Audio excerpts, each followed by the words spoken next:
Hey everyone, this is Kevin from thechesswebsite.com, and today we're going to be going over the ready gambit, which is sort of an anti-French defense.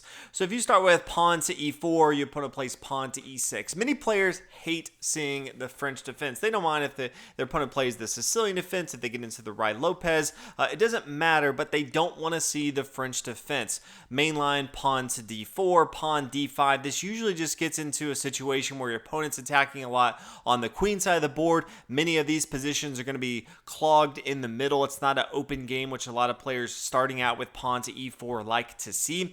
And so many players don't know how, from White's perspective, to have the game they want. And that's what the ready gambit is designed to do. And I think it's viable up to maybe competitive club level play. And it starts with pawn to b3 in this position. And then Black's going to continue pawn to d5. This is what French defense players want to be doing. But now bishop to b2. Fidensetto on the queen side of the board say, I'm going to give up this pawn in material right here on e4 in exchange for a quick development, looking to eventually castle on the queen side, rapid development with my minor pieces, and then you can just take this material. I'm probably going to get it back, but I'm going to let you take this material for an exchange in rapid development on the board. So after pawn takes on e4, knight to c3. This video specifically is going to be looking at when your opponent does take here on e4. Feel free to leave me comments if you say, hey, this is a fantastic gambit. Make another video if our opponent does not take here on e4, or if you want to see some other variations or some of the games that I've played using the ready gambit, because this is my favorite opening to play against the French defense. I play a lot of e4 and like to throw my opponent for a loop when they play e6. You play b3 and they're just like, what is this person doing? So knight to c3 does a few things. One, it attacks the pawn here on e4, so White trying to get that material at some point in the game. But also you can see White usually is going to be looking to castle on one side of the board, and that usually is going to take place wherever they're developing their minor pieces. Usually pawn to e4, then you bring your bishop out, you bring your knight to f3, and you castle on the king side. But in this game, we're going to be looking to get our bishop here to b2, get our queen involved into the game, and then castle on the queen side to have a very, very aggressive attack on our opponent. So that's why the knight comes here to c3.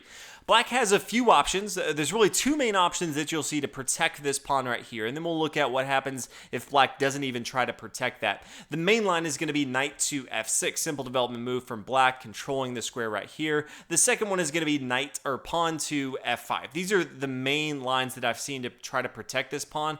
They could play queen down here to d4, but I've been playing this opening quite a bit. I just never see queen down to d4. Most people are so caught off guard by this opening that they feel like if they bring their queen down to d4, that something bad is going to happen to it. So usually going to be seeing knight to f6 or pawn to f5 if they want to try to hold on to that material. So first we'll take a look at knight to f6. This is kind of the common move, because even if they're not familiar with the ready gambit, this feels like something they should be doing. It's getting them closer to castling on the king side once they get their dark square bishop out. It's also protecting the pawn here on e4. Now White is going to be playing queen to e2 for a few reasons. One, it's the only way for White to attack this pawn without giving up another pawn and materials. So you can play pawn to a d3 if you wanted to. Also, it allows White to go ahead and castle on the queen side whenever he wants to. From here, Black has a few options. One would be bishop to e7, a fairly safe option for Black, getting ready to castle on the king side. And White from here can go one of two ways. You have kind of more your straightforward, which I would say there's less risk involved with knight takes on e4. You can see castle on the king side, knight to f3, starting to get these pieces involved into the game. If we see an exchange, okay, that's fine right here. This is a pretty straightforward game from White. But you can see this is a very different game than the normal French defense looks like. Now you have a pretty aggressive game. You have both your bishops. You can castle on the queen side, really start to attack on your opponent's king side of the board. Once you castle on opposite sides of the boards, it's all about throwing everything at your opponent's king side of the board. So you could start with the pawn to h4 at some point, just start marching up on your opponent's side of the board. Another option, instead of coming back here and say taking that pawn on e4 says, yeah, I'm going to get that material back, but I'm going to go ahead and castle on the king side. Now, I'll say castle on the king side. Eventually, you're going to want to play king to b1 if you were to see something like pawn to a5, because they've castled on the king side, and now they're going to be doing the same thing, throwing everything at your side of the board. You will need to play pawn to a4, just stopping that threat. You don't want them to push up any further and try to blow up this. When you have a fianchetto bishop on one side of the board, if they start to attack the pawn in front of the bishop, bad things can start to happen. So this is what's going to look like if they play that bishop here to e7. Now, if we come back a little bit, instead of playing the bishop to e7, another move would be knight to c6. This is kind of the common move when they're not sure what they're supposed to do. They feel like they should get their knight involved into the game. So knight to c6. From here, I just say go ahead and take the knight here on e4. And now they have a few options. One, continuing with the bishop here to e7. Knight f3, a lot of this is going to be similar. Castle on the king side, castle on the queen side. That's one option. The other option would be, instead of playing bishop to e7, it says, okay, if you're going to take, I'm going to go ahead and take this right here, and now the queen takes on e4. Now, this is probably a little bit better for white's perspective, because now black has to be careful as far as how they bring their bishop out. They can't just play bishop to e7, because the bishop can now come to g7. This is going to not only stop the castling on the king side, but gain material and attack the rook here on h8. So it has to be careful if he decides now, after queen takes on e4, that he wants to get his bishop to b4. Okay, this is with the bishop and the queen, threatening mate down here, so white does need to respond to that. There's a couple options. You could castle on the queen side, but just the normal development move of knight to f3. This is where you want to be getting your knight involved into the game. You don't want to bring it here to e2 generally, because you don't want to block off your light square bishop from getting involved. So knight to f3 makes a lot of sense, and it is stopping the threat here on d2. So that's kind of how you're going to be looking to go about the game. If they castle on the king side now, you can get your light square bishop here to c4. So white has gained control of the board state. They have both of their bishops aimed at their opponent's king side of the board. They have a very active queen, which is good. They can castle on the queen side. Both of their rooks will be connected. And they have that material back that they gave up in the beginning of the game with the gambit. And their opponent's side of the board, this light square bishop's kind of blocked off. This dark square bishop's kind of hanging out by himself right now. And there's going to be a few moves before black can really finish his development. So this is a pretty good option if white sees this variation. The next variation would be if they decide to play bishop down here to b4. And this is trying to hold on to that material, because we can't just take with our knights right here, because after the knight takes and the queen recaptures, then the queen could just come down here and take on d2, and that would be extremely bad because it would be checkmate. So instead of that, if you play bishop down here to b4, white's going to castle on the queen side of the board to make sure that none of that threat happens. Now, a few options that black has from here. He could stay with his bishop, just attacking right here. He could also take with his bishop here on c3. If he does take, it's important to recapture with our pawn. One of the things that you'll see from this position is this rook, because it's castled on the queen side, we want it to really control a lot of the center of the board. And by taking with our pawn, that allows white to control this d file.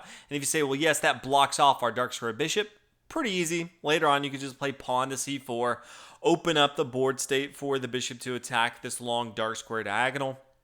But this is forcing our opponent to make a move, and he doesn't have tons of good options. Now, he could play a pretty terrible move. That would be something like knight to d5. This does block it, but then just queen takes on e4, and this is all sorts of bad. If he tries something else, let's say knight to d7. This is stopping the threat, but also blocking his light square bishop. It doesn't matter here. White's going to be pretty aggressive now. Pawn to g4 and start to push on the queen, on the king side of the board. Now that he's already castled on the queen side, more than likely his opponent's not going to castle on the queen side as well. But either way, white's going to start attacking on the king side of the board. Same thing is going to happen as well if he plays bishop to d7. We're going to play pawn up here to g4. Start getting ready to push forward with pawn to g5. threatening this knight, forcing the knight to move and just make him go to a poor position because he can't come down here to e4. We already looked at what happens if he comes to d5. He's going to lose that pawn here, and white's going to have a very active position. So there's just not a lot of great squares. If he comes over here later on to h5, the queen is attacking that square as well. So this can put black in a lot of tough positions. If he decides to play queen to e7, it's going to be the same thing. Just be continuously aggressive in this opening. Pawn up here to g4, and then start to push on the queen's or the king side of the board. And then later you can play pawn to c4 with a discovered attack with the bishop here on b2. Now, if we come back and say, let's say he doesn't take that bishop here on b4. Instead, after we castle on the queen side of the board, he just decides to go ahead and castle over here. That's completely fine.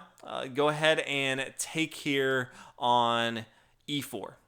We want to make sure that our opponent does not have a continued threat here. So let's go ahead and take with our knight here on e4. So that's what's going to happen if they bring their bishop down here to b4 instead of playing early on a knight to c6 or even that bishop to e7 early. Next option that black has we're going to be looking at is pawn to f5, trying to hold on to this pawn with their own pawns and kind of delaying where they're going to be doing their minor pieces. Already you can see that this is kind of a risky strategy for black to extend on the king side of the board. It's going to be fairly easy for white to stop black castling on the queen side of the board, and so this is kind of weakening the king side of the board if black does decide to castle on the king side of the board. From here, white's option is pawn to d3, trying to break up this control with the pawn structures in the middle. There's a few options that could happen from here. If the pawn takes here on d3, then the bishop's going to recapture right here. And this is completely fine. White can get that material back if he wants to at some point, but really just looking to get all of his pieces active in the board. You can see black hasn't moved any of his pieces, and all of a sudden white's one move away from castling on the queen side with a very active rook. He has both of his bishops aimed at his opponent's king side of the board and a knight already active in the center of the board. This is a pretty good compensation for giving up a pawn early in the game. Now from here, if we were to see knight to c6, maybe simple development move. Queen to h5, check. This is somewhat forcing a pawn to g6, just saying, hey, go ahead and extend a little bit further with your pawns. Queen down to e2. So this does get the queen more involved into the game since it was here on d1. Allows us to castle on the queen side if we want to. And then it says, okay, now if you play knight to f6, knight to f3, white's going to have a pretty good game from here. White could even castle on the king side if he wants to, but definitely has a more aggressive position than black may have wanted to. And this is kind of what white's going for in this entire ready gambit. When you play against the French defense, they have a very, very specific goal they're trying to do, and that's block off a lot of your aggression, close up the game, and take a lot of your preparation out of it. The ready gambit says we're going to be aggressive, and you can't really do too much about it. So that's what's going to happen if they take that pawn. Now, they don't have to take the pawn. They also don't have to play that knight to c5. So if we come back just a few moves, they could play knight to f6 right away. Then don't worry about bringing your queen up here to h5. You can't do that. It's going to be captured. You can just play queen to e2 right away. But if we come back and say, what if they don't take that pawn? What if they just decide to go ahead and play knight to f6? Well, then you need to go ahead and take this material. And this pretty much goes for any time they're not taking that pawn. Here on d3, we need to be capturing this pawn here on e4. Now, if they want to, they could decide to go ahead and take our queen. Start taking material off the board, and that's fine. Rook takes here on d1. You can see the pawn recapture. Now we need to gain back some of that material on board as we shift into the endgame. And we're going to have a pretty good endgame. They're going to have an isolated pawn on the e-file.